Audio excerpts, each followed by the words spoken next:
Presiden Amerika Serikat itu menyatakan bahwa Kiev bisa merebut kembali seluruh Ukraina dalam bentuk aslinya.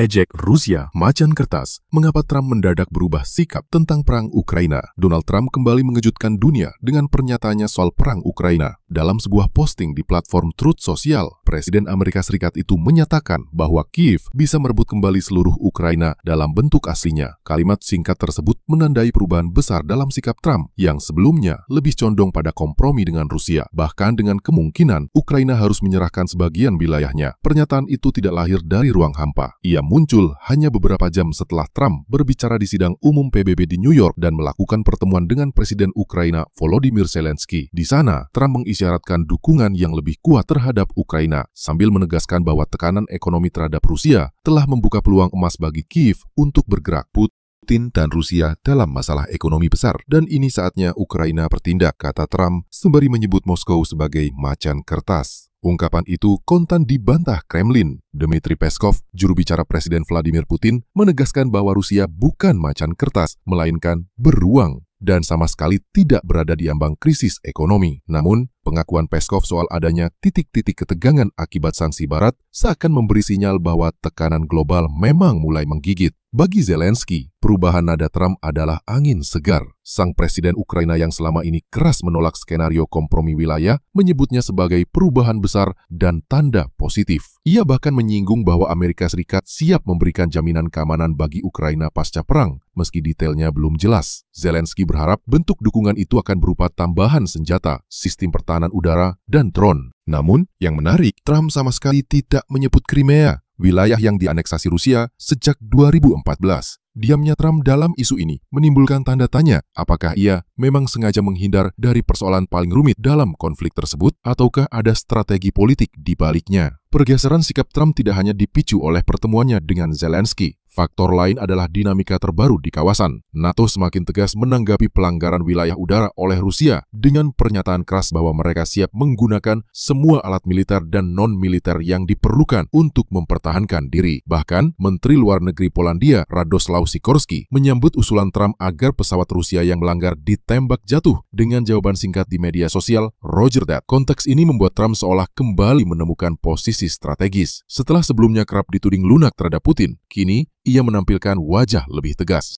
Padahal, awal tahun ini ia sempat mengatakan kepada Zelensky bahwa Ukraina tidak punya kartu yang tepat untuk menang dalam perang attrition melawan Rusia. Bahkan pada Agustus lalu, saat bertemu Putin di Alaska, Trump sempat mempertimbangkan skema pertukaran wilayah, sebuah usulan yang jelas-jelas ditolak Zelensky. Mengapa kini sikapnya berubah drastis? Ada beberapa kemungkinan. Pertama, tekanan dari sekutu Eropa yang semakin solid menentang Rusia. Kedua, pertimbangan domestik di Amerika Serikat, di mana Trump perlu menunjukkan bahwa ia mampu lebih tangguh daripada Biden dalam menghadapi Kremlin. Ketiga, perhitungan ekonomi. Dengan menekankan bahwa AS akan terus menjual senjata ke NATO yang bisa diteruskan ke Ukraina, Trump mengubah dukungan politik menjadi keuntungan strategis bagi industri militer Amerika. Tetap saja, gaya khas Trump yang penuh ketidakpastian tidak hilang. Ia menutup postingannya bukan dengan janji bantuan tanpa batas, melainkan dengan komitmen yang lebih transaksional. Ia ingin terlihat mendukung, tapi dengan garis batas yang tidak setegas pemerintahan Biden. Dengan kata lain, Trump berusaha memainkan peran ganda, memperlihatkan ketegasan pada Rusia, sekaligus membuka ruang negosiasi yang suatu saat bisa ia gunakan sebagai kartu tawar. Menurut Michael McFaul, mantan duta besar AS untuk Rusia,